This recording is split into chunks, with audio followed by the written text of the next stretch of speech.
Chuck. Tingle. Chuck. Tingle. Chuck. Tingle.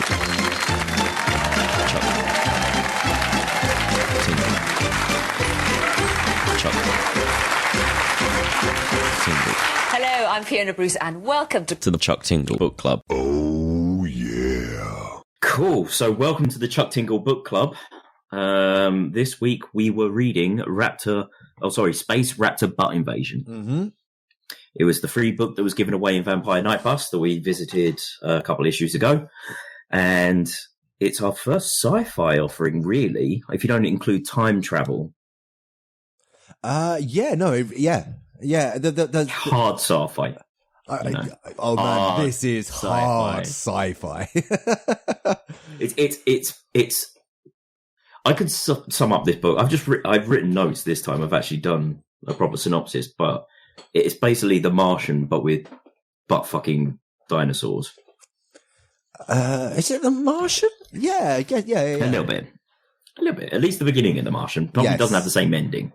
Don't know. But anyway.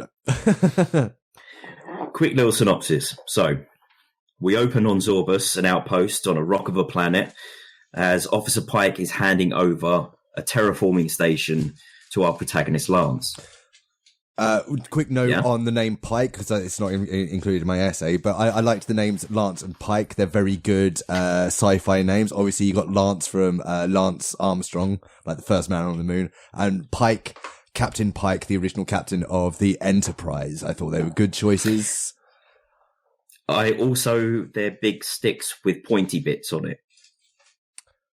They are both that, aren't they? They're both practically the same weapon.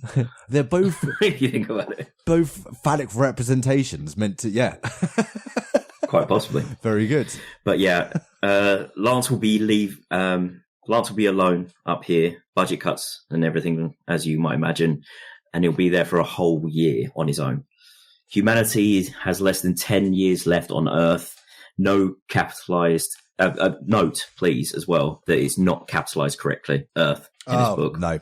It annoyed the shit out of me. And we need to find a new home as humanity. As Pike departs, he caringly warns Lance that space can be weird and not to think too hard, keep it light, because people can start seeing things. Mm. On the walk back from the launch pad, Lance literally spots, as if fucking pointed out on purpose by Pike, spots another astronaut who drives off on a two-wheeled vehicle, basically a Segway, as the cover art will depict. Obviously, he's quite spooked by this. Oh, I assumed it was a bike of some description. I haven't actually looked at the cover for this. Wait until you look at the cover art. Okay, it's a space enough. Raptor on a fucking Segway. Sorry, spoilers. So this is no hallucination, because hallucinations don't leave tracks.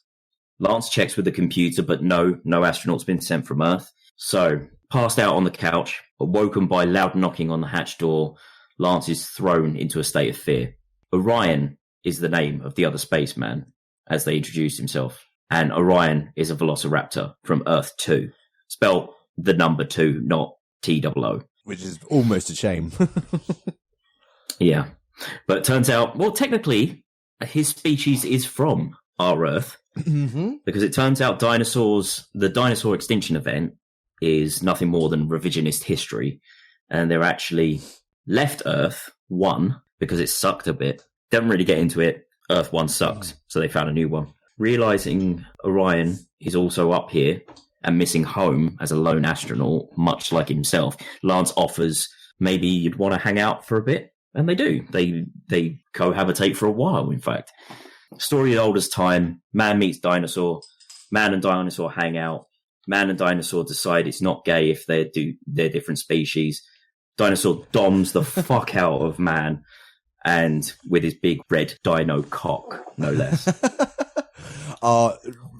Endurance, I wish you could have seen Tom's face as he just pronounced the word cock then. It was magnificent. It was very forceful.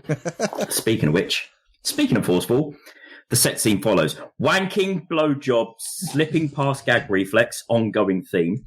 Dino on man, butt sex, testing the limits of aching tightness, again, ongoing theme. Hair pulling doggy style, blossoming prostate orgasm, stops too soon. blissed out sexual trance, that is a quote, orgasm, forceful pumping, quote, you've been a bad astronaut, so you're gonna take my Jurassic load up your asshole and you're gonna like it. Fervorous begging ensues. The word fervor is used in the book. Please fill me with your nasty dino load. Twitching butt eruption happens. Now Lance isn't so worried of being alone for the next year. And that is the book. Tom, if we stop doing this as a thing, or even as like a separate thing, can I just suggest like a new segment for the podcast is we pick a porn scene for you to summarize just like that. It does tend to be my thing. It's the fact that I was writing a synopsis like word for word. I've pretty much read it. I did a bit of ad-libbing in between, but word for word, wrote myself a script for the first time. And it got to the sex scene and I was like halfway through the book and I was like, well, I'm just going to keep reading and write down 2 words for every 3 paragraphs. Yeah. Before that, it was prose and prose and prose. Yeah, I mean, it's starting to become clear now. When it comes to like the gay sex in Chuck Tingle's novels, there is a relatively set path. And I'm kind gag reflex. Yeah, like slip past tight arsehole, exactly. Pleasure pain. Yeah, poking around an arsehole, that sort of thing. Yeah. I'm lining up, aligning. Yep. I'm starting to think of it as like the standard Tingle protocol. The primary Tingle protocol if we're going to do some space thing. Yes.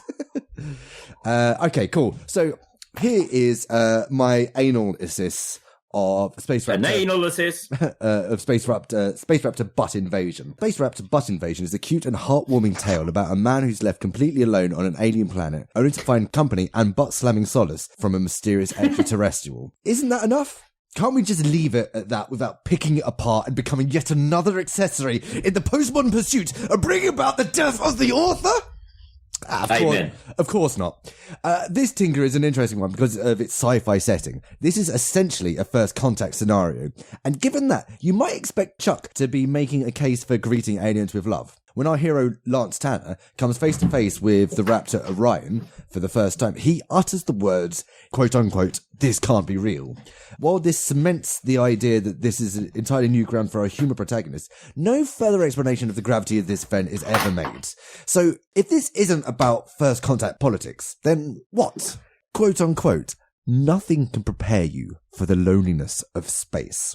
Right from the opening passages, Chuck T. Dick establishes a theme of loneliness, with comments like, "It's going to be a long year for you up here," and "Don't think too hard out here, stay light." The dialogue with Pike, the officer departing the station, is largely centered around preparing Lance for the coming isolation. When Pike actually leaves, Lance notes that, "Suddenly, I am completely alone." And when Lance goes to check on the terraformer and sees another spacesuited figure, he ponders, "Was I so upset by the thought of my impending loneliness that I'd created a fellow astronaut in my head?" However you cut it, this is the single theme that receives any real attention within the text. Loneliness is. But we know that Lance isn't left alone. Despite assertions from the station's computer that you will spend the next year alone, there are no records of any new arrivals at this station. We know our hero goes on to meet, greet, and beat the meat of Orion. In fact, by the end of this tale's events, we're left with Lance's assertion that, "I think that the next year up here is going to work out just fine." So if we're not dealing with loneliness, then with what are we dealing? Well, loneliness has a flip side, one expressed well by the philosopher and theologian Johannes Tillich. Loneliness expresses the pain of being alone, and solitude expresses the glory of being alone. We know Chuck Tingle isn't afraid to literally fuck manifested personifications of abstract concepts in his work. So what if Orion isn't real per se? What if he exists only as a projection of another side of Lance that he can more easily interact with while he comes to terms with his loneliness and learns to embrace solitude? Orion's appearance comes shortly after Pike leaves and Lance is finally confronted with his loneliness. Lance watches Pike's shuttle leave until he can barely see it and then walks off to check on the terraforming station. Given that Lance is making an unassisted walk in an environment that requires the use of a spacesuit, we can assume that this terraforming station isn't too far from home base. It'd be too dangerous otherwise to do alone. When the terraforming station comes into view, there is already, quote unquote, a figure that's clad in a spacesuit standing nearby. I bring this up only because a figure that close to an orbital launch would probably notice it, and yet Orion doesn't remark upon it once. This is a small inconsistency, true, but there are others. There's the computer assertions that there have been no other arrivals in the area. There's the fact that there's no mention of Orion station on the planet whatsoever. The fact Orion has explains away his existence with the notion that the ice age that wiped out the dinosaurs was, quote unquote, revisionist history without any explanation as to why. And there's a further implication that follows this, that the dinosaurs have had interstellar technology for at least 80 million years, and yet somehow lacked the ability to detect the presence of a well-established Earth-1 station on Zorbus. Take all of these together, and slowly another picture begins to emerge. One in which Orion is presented only with the barest justification required for Lance for him to feel like the cheek-clapping Raptor exists. As an entity, Orion the Raptor represents a more bestial side to Lance's persona. Astronauts have to go through rigorous emotional and psychological training and evaluation before they're sent inescapably hurtling through the void in extremely confining vessels. The sorts of people you want in those situations are those with serious mastery over their emotions, thoughts, and controls. Lives and missions depend on it. But a dinosaur? A lizard-brained creature of impulse and instinct? Well, that represents the perfect counterpoint to this extreme reserve. You can see this disparity in their actions. When Lance saw another mysterious spaceman in an alien world, he was happy simply to ask the computer about it and let it ride. Orion, however, came knocking at his door. When the two of them finally get down to the big sweaty, Lance is submissive and happy to take orders, whereas Orion is the dominant one that decides who gets fucked around here. Quick interjection. Yeah, go for it. A great line in the book, and I'm going to not quote verbatim, but actually just sum it up, is the fact that dinosaurs have been around a lot longer and done a lot more fucking than mankind, so are clearly in charge and know what they're doing. Yeah. I do like that little touch. It's also relevant that Lance's Raptor counterpart is named Orion. There's the obvious astronomical connection of the star constellation of the same name, but in the etiological myths for this heavenly ... Orion is a famed hunter.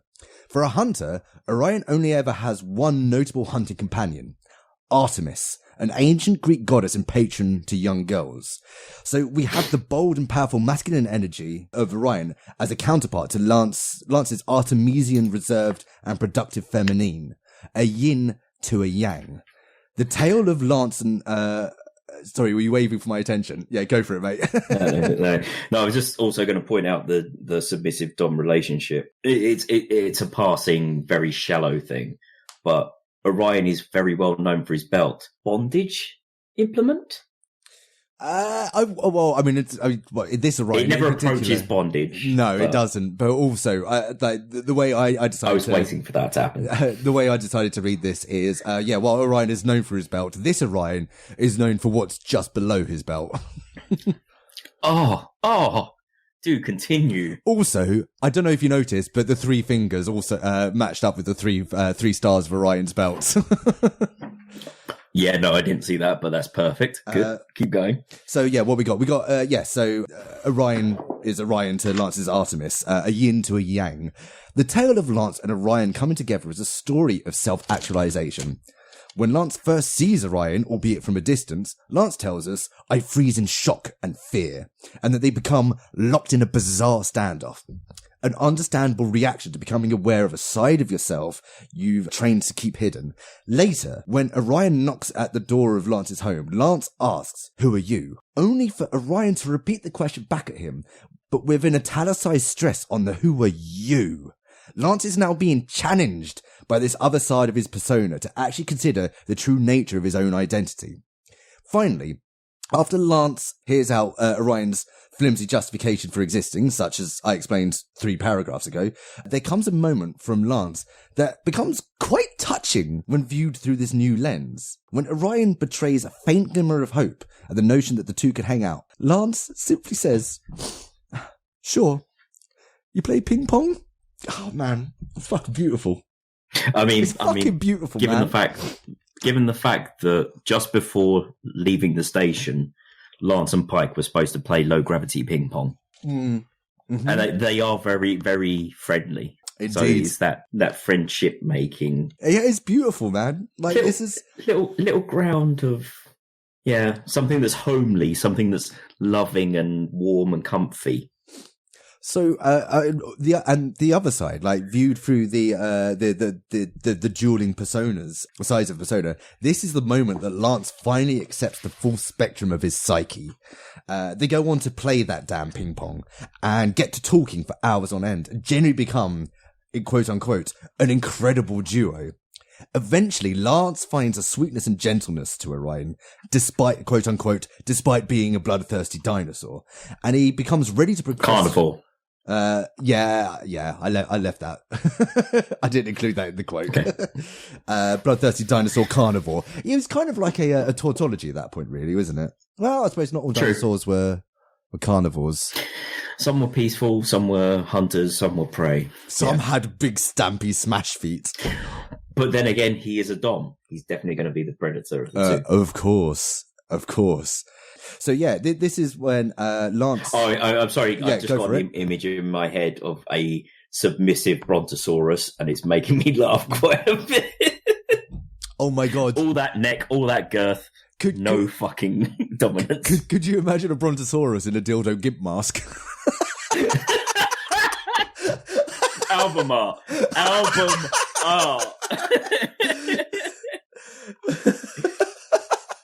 Heather looks like she's giving up on life behind you, but yeah. I mean, she's come to know. She's colouring in. Can you draw me a gimp mask beladen brontosaurus? I'm just colouring in my colouring book that's called Garden. Yeah, but you could do the album art for this entire issue if you just do that for me. No, thank you. All right, fine. I can't Leave it to me. You can Photoshop very well. Sorry, Taryn, carry on. No worries. So, eventually Lance finds a sweetness and gentleness to Orion despite being a bloodthirsty dinosaur, and he becomes ready to progress from merely accepting these elements of his personality to fully embracing them. It's certainly no mistake that Lance, the person who has to grow, is the one who initiates the dong-throbbing Congress with the question, you ever think about what it'd be like to fuck a human? The raptorous scene that follows is the final act of butt-rotting consummation that brings together Lance's self as a whole. To revisit the words of Johannes Tillich, this is wherein Lance started the story separate from the Orion-shaped manifestation of his repressed personality traits. He has now literally come together with it and embraced the full glory of all that is Lance. He has progressed from loneliness to solitude. So final points. Modern queer social philosopher, RuPaul, has a saying. If you can't love yourself, how in the hell are you going to love somebody else? Can I get an amen? So if Chuck Tingle's own refrain of love is real is to be true, then one's love must extend also to oneself by oneself. This is what Tingle means to Exolinus by writing Space Raptor Bite Invasion, a story about the love and glory of solitude. Beautiful, mate. Well done. Well done. Yeah, well done, Chuck. Thank you very much. Beautiful.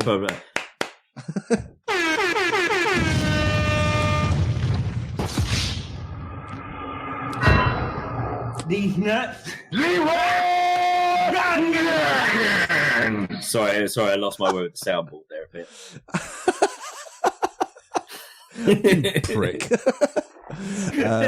All right, okay. It's Tinkletron time. Where is he? Oh, I thought I saw him earlier on, but I guess he's. Can you hear him coming? I thought I could, but I am Tingletron. There he is. Greetings, horny human. I am Tingletron 4000 book review scoreboard. All scores on final. I turned it off. Okay, cool. So this is the part where we score the Chuck Tingle story that we've just read based on the GameSpot review scores. First of all, we're going to look at the graphics, which is look at the Tingle, the cover up. Next, we're going to go into the story, replace it with the sound. Let's get to the Tingle. It's the pacing, gameplay, Of course, giving you the tingle, it's the sexiness value, saving you some tingle, it's the value for money, it's a reviewer's tilt at the end to make our tingle tilt on how we feel about the book in general, to give it either a positive or a negative skew. Have you looked up? I am now looking at it, and you're right. It's a velociraptor on a Segway. To be fair, no, you know what? I've just noticed something. What's that? That's a T-Rex. Oh, shit. That is a T-Rex in a spacesuit on a space Segway. That is not a velociraptor. Is that a T-Rex? It's not a velociraptor. It's the square. I can tell you that. It's the square jaw, isn't it? Yeah, it's just not streamlined enough. It's not like clever girls kind of looking face. It's a face from the NC of Jurassic Park. It's the face of someone who go round to dinner at a mate's house, eat more than they were really welcome to eat, and then never thank anyone for it. So that's T-Rex all over. Ah, man. That was going to be a 4 because they did have a dinosaur in a spacesuit on a Segway, which is clearly a 4 score. But it's going to be a 3. No, that's not Tom, a fucking velociraptor. We've got to give this a 0 because it's not a velociraptor. It doesn't accurately depict the book. No. But it accurately depicts everything else. You've got the sand dune, you've got the astronaut in space. Although, again, wait a minute. Lance isn't in a spacesuit. He'd die. Yeah. He's topless. And so would the dinosaur. There's no dome or a helmet whatsoever. That is. This might be a low score. I think I'm going to give it. I mean, you could argue to give it 1 if you really wanted to, but I'm thinking 0. It evokes the story, but misses out key details. So I'm going to probably say a 1. Let's give it a 1. Damn, son. Damn. That is a low score. We've only ever had slammed by my substantial amount of press generated by my books, pounded by the pound. That was the only other 1 score we've ever had. Anyway, getting to the tingle, the pacing. Now, I fucking love the pacing of this book. It is bosh, bosh, bosh, bosh. Bosh, bosh, bosh, bosh, bosh, bosh, bosh, bosh, bosh. Bosh. But also, it's not so much just playing by numbers and getting the points across. And there's some intrigue there. There's the spaceman that we know nothing about, quickly resolved. Like literally, he fell asleep on the couch, and then 10 seconds later, there's the spaceman hanging out with him. Yeah, he's a space raptor hanging out with him, shall I say? But there was some intrigue and some building. I'm going to say that's a perfect 5. Yeah, no, I'm willing to go with that for sure. And it's also like, so like for comparison, like impounded by the pounds, like I don't think we gave that a 5. I think we gave it a 3 or whatever. But it kind of felt like you had to work to get to the actual fucking, and then pounded by the pound, we gave a 5. Did we? Yep. Oh man, I would revise that now. But all scores are final. All scores are final. Yeah. Sorry, hang on. Tingletron, what do you think? All scores are final. Exactly. So. Yeah. Okay. Yeah. No. Sorry. I didn't mean to doubt you, Tingletron. Okay. So now we've got sexiness. Now I'm going to say the sex scene itself, not particularly sexy. It was fine. It was hit and miss. The lead up and the tension.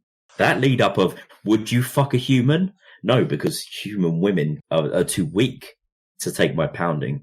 But what about a human man? That tension gave me a bit of a semi, I'm not going to lie. Yeah, that little back and forth was pretty much the only thing going for it.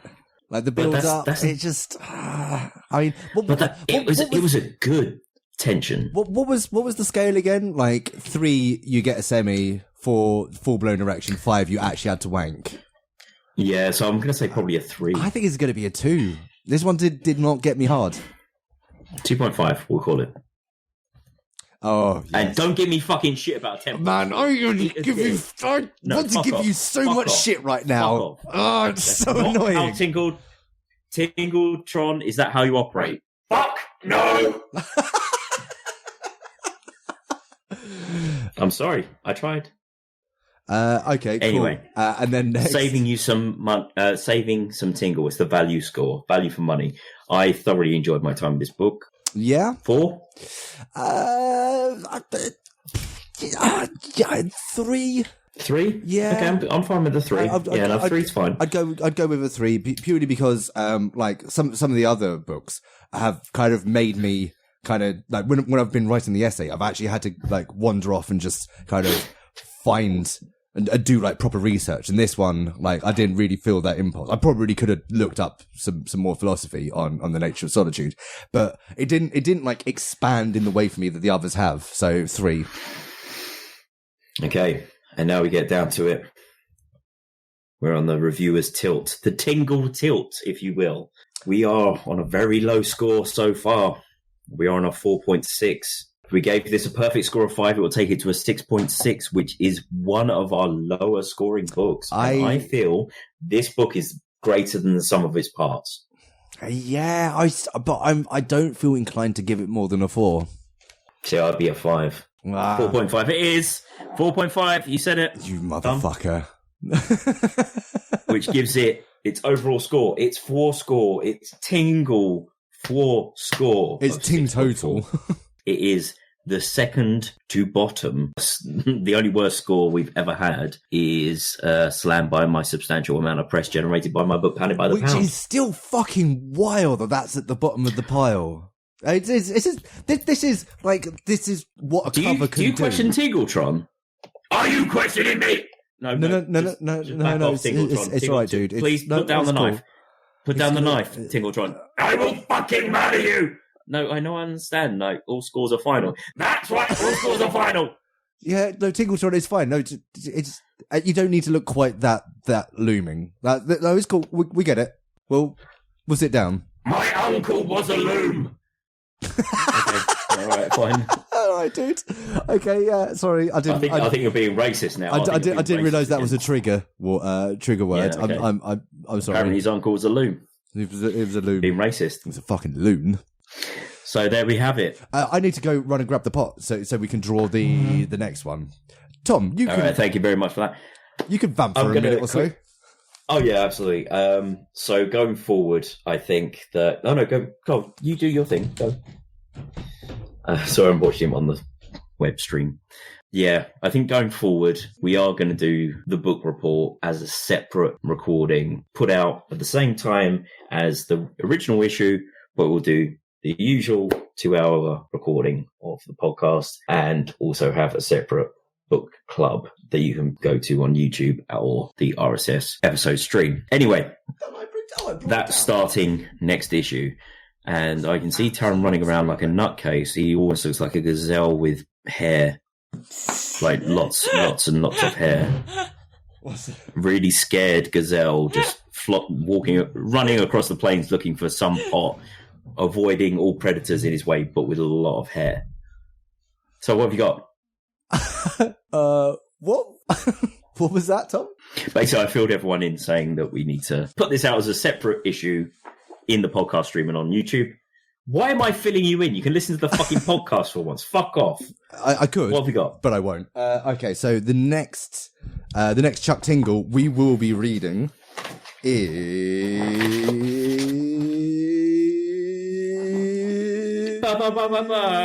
Oh, wow. What is it called? Yes! Oh, this is amazing. This is called Eaten Right by the mysterious S symbol everybody used to draw. It's like boom, headshot, boom, headshot, boom, headshot. Oh man! Perfect. Oh, I can't even begin to imagine what the actual deeper. I'm really hoping this is a lesbian story. I think Eaten Right. I think it probably suggests it is going to be lesbian. Do you know what this is one that jumped out at me when I printed off the book his bibliography and cut them out, despite the fact that you'd already done that. This is one of the titles that jumped out at me that I was kind of hoping we'd get to. So I am excited. Brilliant. The main reason why I'm excited about it being a lesbian one is this really felt underrepresented so far. I want the full spectrum of Tingle. especially going in and playing an RPG for it. Yeah, absolutely. Yeah, this would be our second. To know the Tingleverse. This would be if this is a lesbian one, this would be our second lesbian Tingler. I'm also looking forward to eventually getting around to reading a Tingler that doesn't actually include any sex. Yeah, an asexual, non-sexual, or otherwise sexual book. Yeah. There's one. The name that jumped out at me was something along. Fucking hell. There's one in the COVID series. Actually, yes, there is, and there's another one like Fedora wearing Raptor is a jerk, so doesn't get sex from me. Or something that's like the gist of the title, which I kind of I really want to read. But anyway, we're going to hang on to that energy and the feeling that we need to go to these Tingle Universe books and carry on with our fucking podcast as if it matters fucking jack shit. And here we go. Here we go. Here we go. Here we go. Here we go. Here we go. Here we go.